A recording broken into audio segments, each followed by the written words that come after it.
Hello, this is artist, entrepreneur, and art educator Eric McRay. I'm here at my studio at Art Space at 201 East Davie Street in downtown Raleigh.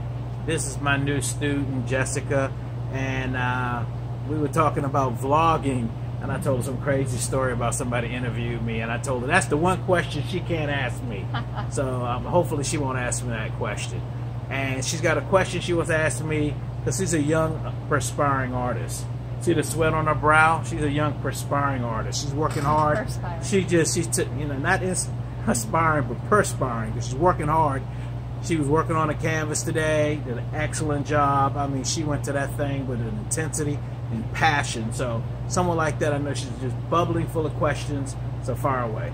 So Eric, I was wondering, do you ever, and if you do, how do you get out of it? But do you ever get in a creative rut sometimes? Ooh, creative ruts, creative blocks, all that kind of stuff.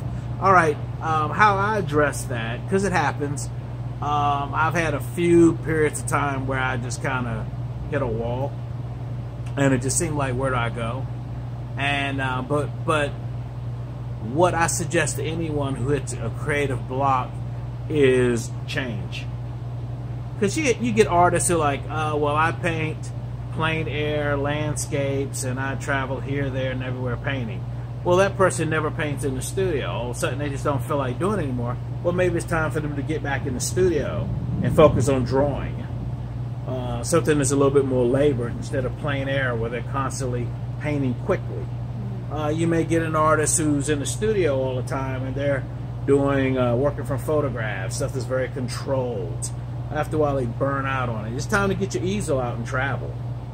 Sometimes I suggest all artists draw and paint the figure, and sometime painting from the model. I've had people say, I don't have any place to paint, so colored pencils, really simple and mobile materials like colored pencils are perfect to learn color and drawing. You can't fake anything in colored pencil. So the thing is switching up and being versatile. The artists I admire the most, like Gerard Richter and Picasso, Matisse, Degas. These artists worked in different mediums, different styles. If you're a person who's always painting abstractly, maybe you need to get back to drawing. Maybe draw some portraiture for a while, just to switch up and hone your hand-eye coordination and your sense of observation. The person who's a realist, maybe it's time to dabble in abstraction. Just the fact that now what's going to happen as you're working in these different styles and methods and trying different materials, what's going to happen, you're going to cross-pollinate. So you're painting on canvas here. I notice you can draw well, how you compose something on the page. So you say, I'm just burning out on painting. Well, maybe it's time to grab some pastels and do some pastel drawings. Or get you some colored pencils. You can sit at your dining room table and do colored pencils. So the thing is, the big thing to me is switching up. I work in acrylic on canvas, acrylics on paper. I do collages, and I do ink wash drawings. I work abstractly and in an impressionist style, and I do this collage work that's very Cubist inspired. So it's never a time I don't have an idea because I have such a range. And so that range, as long as you're creating bodies of work, works for me. But that to keep you out of the rut is versatility and flexibility. I'm gonna say it again: versatility and flexibility. Don't be so stuck on this is what I do, because artists build a sense of identity, and that can also become a cul-de-sac, a dead end. It can be a trap for their creativity, and they burn out and they crash and burn. Cool. Don't let that happen to you. So versatility. What's the other part? Flexibility. Flexibility. Versatility, flexibility will help you get over creative blocks. That work? That answer your question? Very good. You have any other questions? You good for now? I'm good for now. All right, fantastic. Follow me on Facebook, Twitter, Instagram, and what did we say? Facebook, Instagram, YouTube.